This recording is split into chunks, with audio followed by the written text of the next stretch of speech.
안녕하세요. 시완이와 함께하는 성경 공부에 오신 것을 환영합니다.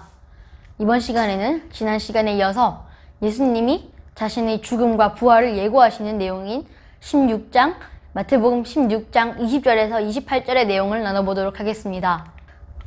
예수님은 가이사라 빌립보라는 지역에 가셔서 제자들에게 사람들은 인자를 누구라고 말하느냐? 라고 물으십니다. 무리들에게 예수님은 대중적으로는 선지자로 이해되었습니다. 그래서 제자들은 어떤 사람은 예레미야라 하고 어떤 사람은 엘리야라 하고 어떤 사람은 다른 선지자라고도 한다 라고 합니다. 이어서 예수님은 제자들에게 너희는 나를 누구라고 말하느냐? 라고 물으십니다. 그러자 베드로가 당신은 그리스도 살아계신 하나님의 아들이십니다 라며 대답을 했습니다.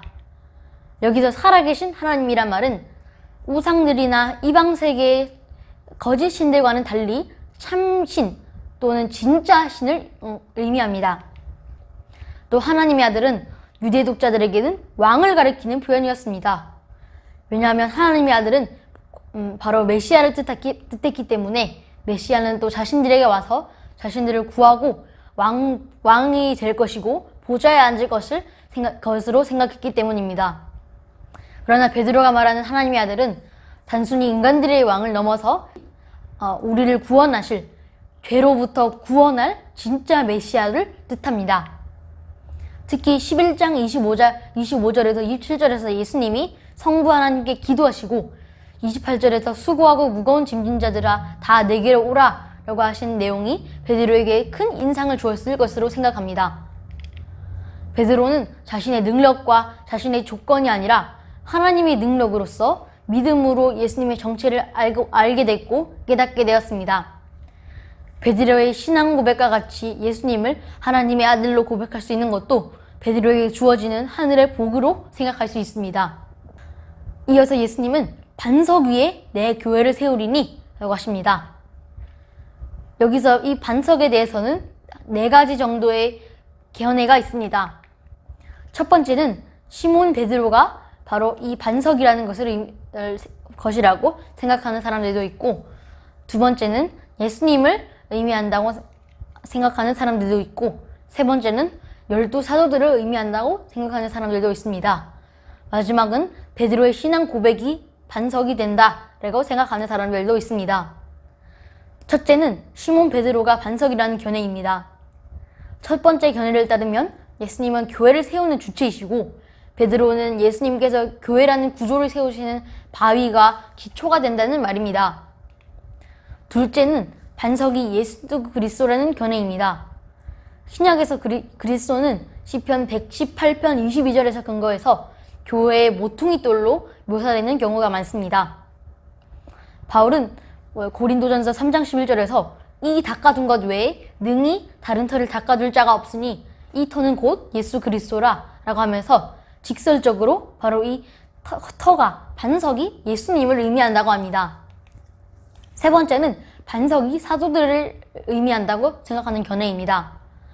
에베소서 2장 20절에서는 사도들의 터라고 하는데 너희는 사도들과 선지자들의 터 위에 세우심을 입은 자라 그리스도 예수께서 신이 모퉁이 돌이 되셨느니라.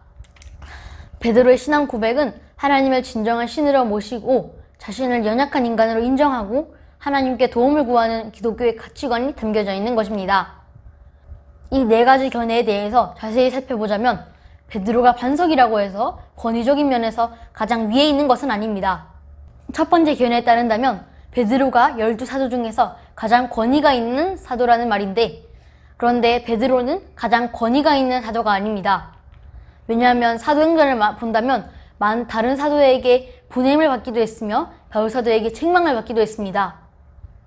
두 번째 견해를 보자면 예수 그리스도가 바로 모퉁이 돌로 반석이 된다고 하는데 교회를 세우는 주체가 바로 예수 그리스도시며 모퉁이 돌이 된다고 했기 때문에 근거가 있는 말일 수 있습니다. 베드로의 신앙 고백에 대한 예수님의 반응을 보자면 음부의 세력은 절대로 교회를 이길 수 없다는 점을 우리가 알 수 있습니다. 예수님은 이 반석 위에 자신의 교회를 세우겠다고 하시면서 음부의 세력이 절대 이 교회를 무너뜨릴 수 없다고 합니다. 이어서 예수님은 자신의 죽음과 부활을 처음으로 제자들에게 말하십니다. 이때 베드로는 예수님께 절대 안 됩니다 라고 하며 반대합니다. 예수님은 이 말을 듣고 베드로에게 떠나라 사탄아 라고 하십니다. 왜냐하면 예수님은 십자가에서 죽으셔서 인류의 죄를 속해야 하기 때문입니다. 베드로는 하나님의 은혜로서 하나님의 긍휼하심으로 반석이 되었지만 하나님의 뜻이 아닌 자신의 뜻을 추구하자 넘어지게 되었습니다. 본문에서 보여졌던 베드로의 모습은 인간의 기준에 따라 하나님의 길을 반대하는 모습이었고, 교회의 바위가 아니라, 교회의 반석이 아니라 교회를 넘어지게 하는 바위였습니다. 예수님은 자신을 따를 제자들은 자신을 부인해야 하고 자신의 십자가를 지라고 합니다. 사람이 만일 온천하를 얻고도 제 목숨을 잃으면 무엇이 유익하리요? 사람이 무엇을 주고 제 목숨을 바꾸겠느냐? 예수님이 26절에서 온천하를 얻고도 제 목숨을 잃으면 무엇이 유익하리요? 라고 하십니다. 이 말은 생명을 속량하는 값은 너무나도 큰 것이고, 또 아무리 돈을 벌어도, 아무리 많은 돈을 가지고 있어도 생명의 값을 마련할 수 없기 때문에 예수님께서는 친히 이 땅에 내려오셔서 인류를 위해 구원이라는 선물을 주셨다는 말입니다. 인간은 아무리 많은 재산을 소유하고 있어도, 지식이 풍족해도 인간의 노력과 능력으로는 절대 지옥에서 건진받을 수가 없습니다. 마태복음 16강 2부가 끝났습니다. 우리는 이번 내용에서 두 가지 결론을 살펴볼 수 있는데, 첫 번째는 우리가 현대의 바리새인들과 사두개인들의 누룩을 조심해야 한다는 점입니다. 두 번째는 우리는 예수님의 죽음을 막았던 베드로의 모습이 아니라 베드로처럼 예수님을 살아계신 하나님의 아들로 고백하는 믿음을 본받을 수 있어야 합니다. 감사합니다.